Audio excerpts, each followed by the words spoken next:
کچھ یوسفی صاحب کی یاد میں۔ مشتاق احمد یوسفی راجستھان میں 4 ستمبر 1923 کو پیدا ہوئے۔ ان کا آبائی وطن جے پور تھا۔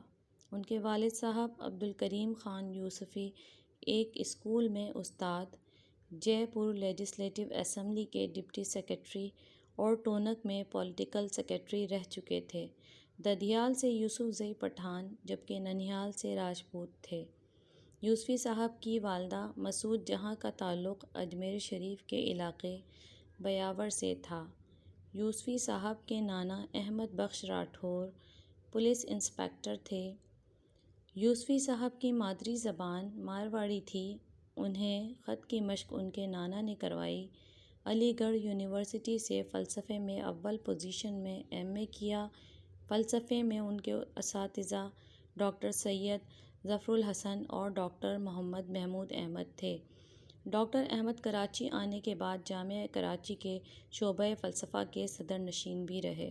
یوسفی صاحب نے علی گڑھ سے LL.B کی ڈگری بھی حاصل کی۔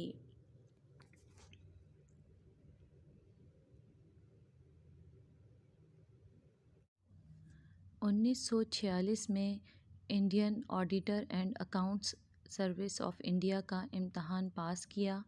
1946 میں یوسفی صاحب پروفیشنل سول سروس میں آئے اور 1949 تک ڈپٹی کمشنر رہے۔ قیام پاکستان کے بعد ستمبر 1948 میں ان کا خاندان حیدرآباد پاکستان منتقل ہو گیا۔ جنوری 1950 میں یوسفی صاحب نے اپنے عہدے سے استعفیٰ دے دیا اور وہ بھی کراچی آ گئے۔ 15 جون 1946 کو یوسفی صاحب کی شادی آگرہ سے تعلق رکھنے والی محترمہ ادریس فاطمہ سے ہوئی۔ انہوں نے فلسفے میں MA کیا ہوا تھا۔ ان کا انتقال 2006 میں ہوا۔ یوسفی صاحب کے تصنیفی ذخیرے میں 5 کتابیں ہیں جو کہ بار بار شائع ہوئیں۔ اس سے ان کی مقبولیت کا اندازہ بخوبی لگایا جا سکتا ہے۔ ان کی پہلی کتاب چراغ تلے، دوسری کتاب خاک میں بدھن، تیسری کتاب زرگزشت، چوتھی کتاب آب گم اور 5ویں شام شیر یاراں ہے۔ انہیں ادبی خدمات کے اعتراف میں ستارہ امتیاز، ہلال امتیاز جیسے اعزازات سے نوازا گیا۔ انہیں اکادمی ادبیات نے پاکستان کے سب سے بڑے ادبی اعزاز کمال فن ایوارڈ سے نوازا۔ اور بھی کئی ایوارڈز حاصل کیے۔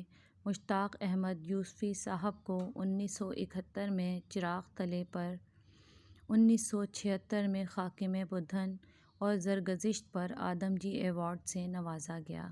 اکادمی ادبیات نے سال کی بہترین کتاب کا ایوارڈ ہجرا ایوارڈ 1990 میں آب گم لکھنے پر دیا۔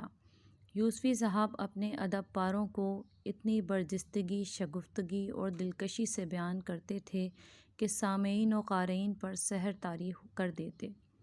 یوسفی صاحب پوری زندگی بڑے افسر رہے لیکن ان میں عہدے کا گھمنڈ یا کر و فر ذرا بھی موجود نہیں تھا۔ یوسفی صاحب ایک اچھے مصنف ہونے کے ساتھ ساتھ ایک بہترین شاعر بھی تھے۔